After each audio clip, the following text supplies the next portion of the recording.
Hello friend, GPSC are the medical officer class 2 ની 100 સીટની ભરતી પ્રક્રિયા માટે આયોગ દ્વારા જાહેર થયેલ ડિટેલ નોટિફિકેશનના મુખ્ય મુદ્દાઓ પર ચર્ચા કરીશું. આ પોસ્ટ માટે ઓનલાઈન એપ્લિકેશન કરવા માટેનો સમય છે 25/6/2025 થી 9/7/2025. આ સમય દરમિયાન ઓનલાઈન એપ્લિકેશન ફોર્મ જે છે એમના માધ્યમથી એપ્લિકેશન જે છે સબમિટ કરવાની છે. પ્રાથમિક કસોટી માટેની ટેન્ટેટિવ ડેટ જે અત્યારે જાહેર થયેલી છે એ છે 12/10/2025. 12/10/2025 પ્રાથમિક કસોટી માટેની ડેટ રહેશે. 100 પોસ્ટ છે એમનું સીટ ડિસ્ટ્રીબ્યુશન કેટેગરી વાઇઝ કંઈક આ પ્રકારે છે. ટોટલ 100 સીટમાંથી જનરલ કેટેગરી માટે 12 સીટ, ઈડબ્લ્યુએસ માટે 10 સીટ, એસસીબીસી કેટેગરી માટે 51 સીટ, એસસી કેટેગરી માટે 12, એસટી કેટેગરી માટે 15 સીટ. આ પ્રકારનું જે સીટ ડિસ્ટ્રીબ્યુશન છે એમને અનુલક્ષીને આજે ઘણા બધા લોકોના મેસેજ છે કે આ સીટ ડિસ્ટ્રીબ્યુશન ફાઇનલ છે, આમાં કંઈક ચેન્જીસ થશે કે નહીં થાય.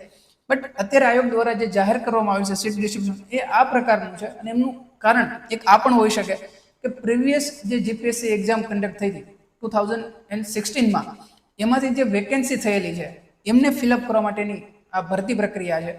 એમાંથી જે કેન્ડિડેટે કોઈએ જોબ ઉપરથી રિઝાઇન કરેલું છે અથવા તો કોઈ ત્યાંથી જોબ છોડીને લેક્ચરની અંદર શિફ્ટ થયેલા છે અથવા તો કોઈના કોઈ કારણોસર જે વેકેન્સી થયેલી છે એમાં એસસીબીસી કેટેગરી જે છે એમની વેકેન્સી વધારે હોવાથી હોઈ શકે કે અત્યારે એમની સીટ જે છે એમની સૌથી વધારે છે. જનરલ કેટેગરી માટે 4 સીટ જે છે એ રિઝર્વ રહેશે. કોના માટે? વુમન કેન્ડિડેટ માટે. ટોટલ જે 12 સીટ છે એમાંથી 4 સીટ વુમન કેન્ડિડેટ માટે રિઝર્વ રહેશે. ટોટલ 51 સીટ જે ઓબીસી કેટેગરી માટે છે એમાંથી 17 સીટ જે છે એ રિઝર્વ રહેશે મહિલા ઉમેદવાર માટે. એસસી કેટેગરીની 12 સીટમાંથી 4 સીટ જે છે એ વુમન કેન્ડિડેટ માટે રિઝર્વ રહેશે. એસટી કેટેગરીની 15 સીટમાંથી 5 સીટ જે છે એ વુમન કેન્ડિડેટ માટે રિઝર્વ રહેશે. Out of the total post shown in the above table, 15 posts are reserved for the person with disability. જે ફિઝિકલ ડિસેબિલિટી જે છે પીએચ કેન્ડિડેટ જે છે એમના માટેની ટોટલ 15 પોસ્ટ છે એમનું પણ બે રીતે ડિસ્ટ્રીબ્યુશન આપેલું છે. Among these 11 post are reserved under the special recruitment drive. એમાંથી જે 11 પોસ્ટ જે છે એ સ્પેશિયલ રિક્રુટમેન્ટ ડ્રાઈવ મીન્સ એમની જે ઝુંબેશ થઈ હતી એ ઝુંબેશના આધારે 11 પોસ્ટ જે છે એમની ભરતી પ્રક્રિયા થશે. And out of the total 15 reserve જે પીએચ કેટેગરી માટે 15 સીટ છે એમાંથી 11 post will be consider for the second recruitment process. Second recruitment પ્રોસેસથી એમનું ફિલઅપ થશે. જે 4 પોસ્ટ જે છે એ ફર્સ્ટ રિક્રુટમેન્ટ પ્રોસેસથી ફિલઅપ થશે. પીએચ કેન્ડિડેટ માટે જે 15 પોસ્ટ છે એમના માટે નીચે ગ્રુપમાં દર્શાવ્યા મુજબની દિવ્યાંગતા ધરાવતા ઉમેદવારે જ અરજી કરવાને પાત્ર રહેશે. ગ્રુપ સી અને ગ્રુપ ડીમાં આવતા કેન્ડિડેટ જે ઓએ 1 આર્મ અફેક્ટેડ છે, જે 1 લેગ અફેક્ટેડ છે, બોથ લેગ અફેક્ટેડ કેટેગરીમાં છે, જે CP means cerebral palsy, LC means leprosy cured, dwarfism, acid attack victim है, spinal deformity, spinal injury, specific learning disability and multiple disability. આ પ્રકારની કોઈ કેટેગરીમાં સ્ટેન્ડ કરે છે એ જ પીએચ ઉમેદવાર જે છે આ ભરતી પ્રક્રિયા માટે એલિજિબલ રહેશે.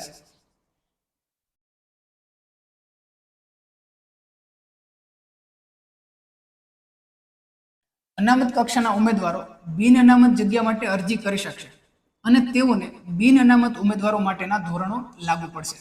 મહિલાઓ માટેની અનામત જગ્યા માટે જો મહિલા ઉમેદવાર ઉપલબ્ધ ન થાય તો તે જગ્યા તે કક્ષાના પુરુષ ઉમેદવારોને ફાળવી શકાશે. ફોર એક્ઝામ્પલ, જનરલ કેટેગરી માટે જે 4 સીટ વુમન કેન્ડિડેટ માટે રિઝર્વ છે એમના માટે જો 4 કેન્ડિડેટ એમને ન મળે વુમન કેન્ડિડેટમાંથી તો એ કેટેગરીના મીન્સ જનરલ કેટેગરીના જે પુરુષ ઉમેદવાર જે છે એમને ફાળવી શકાશે. આવું દરેક કેટેગરીમાં સમજવું.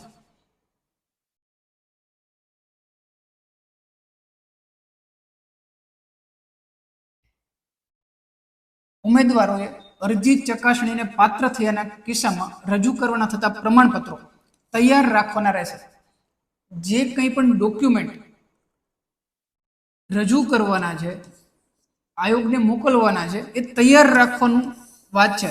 અત્યારે મોકલવાના થતા નથી. ઓનલાઈન જાહેરાત માટેના ભરેલા અરજીપત્રક બિડાણ સહિત આયોગની કચેરીમાં હાલ પૂરતા મોકલવાના નથી. આયોગ દ્વારા જ્યારે મંગાવવામાં આવે ત્યારે જ મોકલી આપવા. એટલે એજ્યુકેશનલ ક્વોલિફિકેશન શું રહેશે? જે સ્ટુડન્ટે બીએમએસ કરેલ છે એ આ પોસ્ટ માટે એલિજિબલ છે, એપ્લાય કરી શકે છે. આ પોસ્ટ માટે એમડી, એમએસ કે પીએચડી આ પ્રકારની કોઈ ડિગ્રીની આવશ્યકતા નથી. वो have passed SSC or HSC examination with Sanskrit as a one of the subject. જેમણે SSC ઓર HSC એક્ઝામિનેશન સંસ્કૃત સાથે પાસ કરે છે ઓર ઇટ્સ ઇક્વિવેલન્ટ ફ્રોમ રેકગ્નાઇઝ્ડ ઇન્સ્ટિટ્યૂટ, એ આમના માટે એલિજિબલ રહેશે. ગુજરાત મુલ્કી સેવા વર્ગીકરણ અને ભરતી નિયમ 1967 માં ઠરાવ્યા પ્રમાણેના કોમ્પ્યુટરના ઉપયોગ અંગેની પાયાની જાણકારી ધરાવતા હોવા જોઈએ. ગુજરાતી અથવા હિન્દીનું પૂરતું જ્ઞાન ધરાવતા હોવા જોઈએ. પે મેટ્રિક્સ શું રહેશે? લેવલ 9 રહેશે. 53,100 થી 1,67,000 અરાઉન્ડ જે છે સેલેરી રહેશે. એજ ક્રાઇટેરિયા શું રહેશે? 35 વર્ષથી વધુ નહીં. મેક્સિમમ એજ જે છે 35 રહેશે. ઉંમર ક્યાં સુધીની કાઉન્ટ કરવી? ઓનલાઈન અરજી સ્વીકારવાની છેલ્લી તારીખના રોજ જે છે ઉંમર કાઉન્ટ કરવામાં આવશે. ત્યાં સુધીમાં 35 યર એજ અંડર જે વ્યક્તિ છે એમના માટે એપ્લાય કરી શકે. એજની અંદર રિલેક્સેશન પણ આપેલ છે. કેટેગરી વાઇઝ જે રિલેક્સેશન જે છે એ આ પ્રમાણે આપેલ છે. ફક્ત મૂળ ગુજરાતના આર્થિક રીતે નબળા વર્ગ, સામાજિક અને શૈક્ષણિક રીતે પછાત વર્ગ, અનુસૂચિત જાતિ અને અનુસૂચિત જનજાતિના જે ઉમેદવાર છે એમને 5 વર્ષનું રિલેક્સેશન આપવામાં આવે છે. બટ મેક્સિમમ ક્રાઇટેરિયા જે છે દરેક એજ માટે જે પણ કંઈ રિલેક્સેશન આપેલ છે એ 45 યર છે. એમનાથી વધારે એજના વ્યક્તિ જે છે આ પોસ્ટ માટે એપ્લાય કરી શકશે નહીં.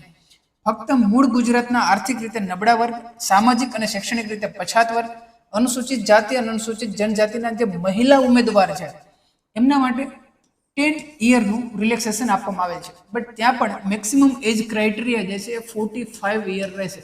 એમનાથી વધારે એજના વ્યક્તિ એમના માટે એલિજિબલ રહેશે નહીં.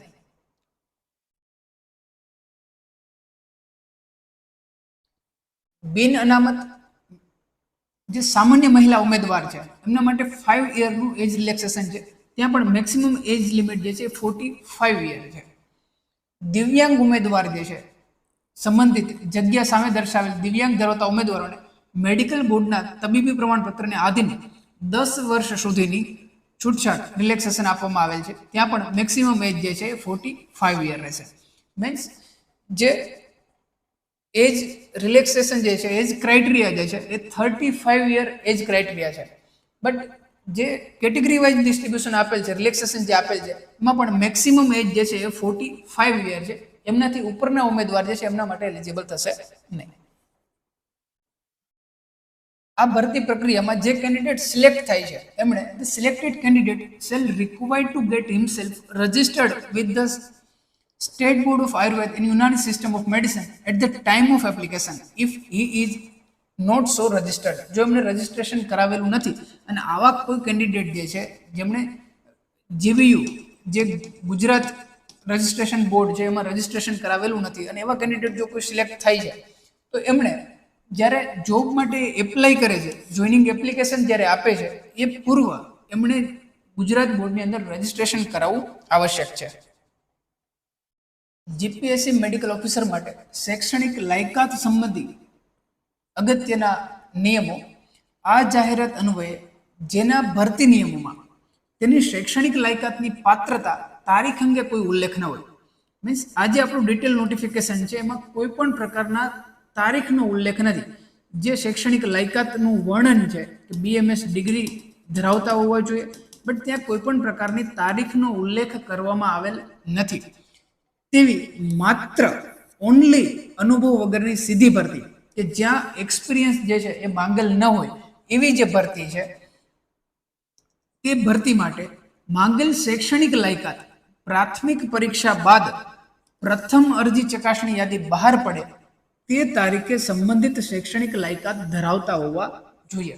આ જે પોઈન્ટ છે સૌથી વધારે કન્ફ્યુઝ કરતો પોઈન્ટ છે, સૌથી વધારે જે મેસેજ આજે મળેલા છે એ આ પોઈન્ટના સંદર્ભમાં મળેલા છે કે જે 2019 બેચ જે છે, જે ઇન્ટર્નશિપ બેચ છે, એ આ પોસ્ટ માટે એલિજિબલ છે કે નથી.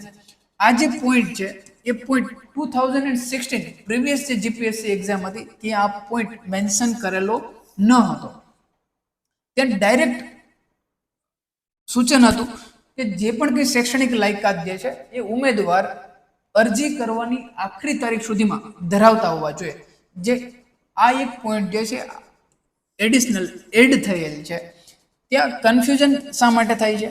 નેક્સ્ટ જે પોઈન્ટ છે, આ જાહેરાતો અન્વયે અનુભવવાળી સીધી ભરતીની તથા સ્પર્ધાત્મક પરીક્ષા સંદર્ભે જો ભરતીના નિયમોમાં અથવા તો પરીક્ષાના જે નિયમો છે એમાં અન્યથા કંઈ પણ પ્રકારનો ઉલ્લેખ ન કરેલો હોય, કે જ્યાં અનુભવવાળી જે પોસ્ટ છે એમાં સ્પર્ધાત્મક પરીક્ષા હોય કે કોઈ પણ પ્રકારના પરીક્ષાના નિયમમાં કંઈ પણ પ્રકારનો ઉલ્લેખ ન કરેલો હોય, તો ઉમેદવાર સંબંધિત શૈક્ષણિક લાયકાત જે છે અરજી કરવાની છેલ્લી તારીખના રોજ ધરાવતા હોવા જોઈએ. કન્ફ્યુઝન અહીંયા શું ક્રિએટ થાય છે કે આ પોસ્ટ જે છે એ અનુભવ વાળી પોસ્ટ છે કે અનુભવ વગરની પોસ્ટ છે. આ મેજર કન્ફ્યુઝન છે. એમને ક્લિયર કરી 1 થી 2 દિવસની અંદર તમને અપડેટ કરવામાં આવશે. કેમ કે આમનું જે આપણે ફોર્મ ઓપન કરીએ છીએ, ફોર્મ ઓપન કરીને આખું ફોર્મ આપણે ફિલઅપ કરીએ છીએ, તો ત્યાં કોઈ પણ જગ્યાએ એક્સપિરિયન્સ જે છે એડ કરવાનો ઓપ્શન છે નહીં. જે પણ શૈક્ષણિક લાયકાત છે, જે ક્વોલિફિકેશન માંગેલ છે, ત્યાં પણ કોઈ પણ જગ્યાએ કોઈ એક્સપિરિયન્સ જે છે એમની ડિમાન્ડ નથી કરવામાં આવેલ કે તમે આટલો એક્સપિરિયન્સ મિનિમમ ધરાવતા હોવા જોઈએ. બટ બીજી તરફ એ પણ વર્ણન છે, એ પણ સૂચન કરેલ છે કે તમારે તમારું એક્સપિરિયન્સ સર્ટિફિકેટ જે છે એ સબમિટ કરાવવાનું રહેશે. એટલા માટે એ જે કન્ફ્યુઝન છે એ 1 થી 2 દિવસની અંદર એ કન્ફ્યુઝન દૂર કરી અને તમને અપડેટ કરવામાં આવશે કે 2019 બેચ જે છે, ઇન્ટર્નશિપ બેચ છે, એ આ પોસ્ટ માટે એલિજિબલ છે કે નથી. ઉમેદવારે શૈક્ષણિક લાયકાત માન્ય યુનિવર્સિટી સંસ્થામાંથી મેળવેલ હોવી જોઈએ. ઉમેદવારે અરજી સાથે માન્ય યુનિવર્સિટી સંસ્થાના ગુણપત્રક બધા જ વર્ષ, સેમેસ્ટર અને પદવી પ્રમાણપત્રોની સ્વયં પ્રમાણિત નકલ રજૂ કરવાની રહેશે. કોલેજના આચાર્ય દ્વારા અપાયેલ પ્રમાણપત્ર માન્ય ગણવામાં આવશે નહીં. મીન્સ યુનિવર્સિટી દ્વારા જે પ્રાપ્ત થયેલ જે માર્કશીટ છે એ સબમિટ કરાવવાની રહેશે. શૈક્ષણિક લાયકાત કામચલાઉ ધોરણે માન્ય રાખવી તેવો ઉમેદવારનો હક કે દાવો જે છે એ સ્વીકારવામાં આવશે નહીં.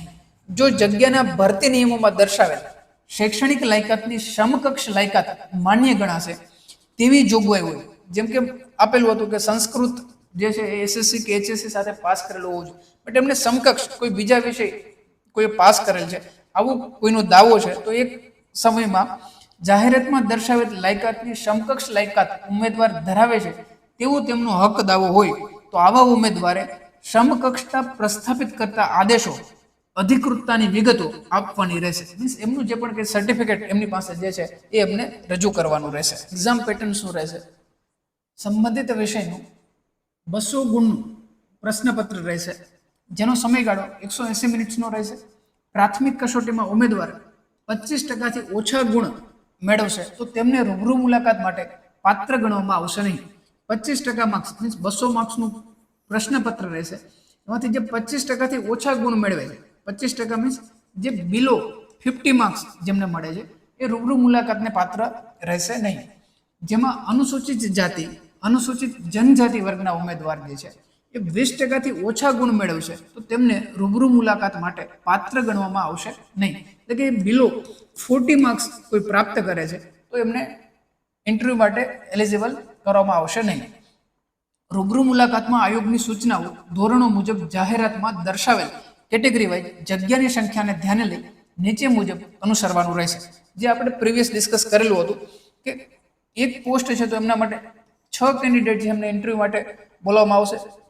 2 પોસ્ટની જગ્યા છે તો ત્યાં 8 કેન્ડિડેટ, બટ આ 4 કે 4 થી વધુ ભરતી છે તો એમના માટે 3 ગણા ઉમેદવાર જે છે એમને રૂબરૂ મુલાકાત માટે બોલાવવામાં આવશે.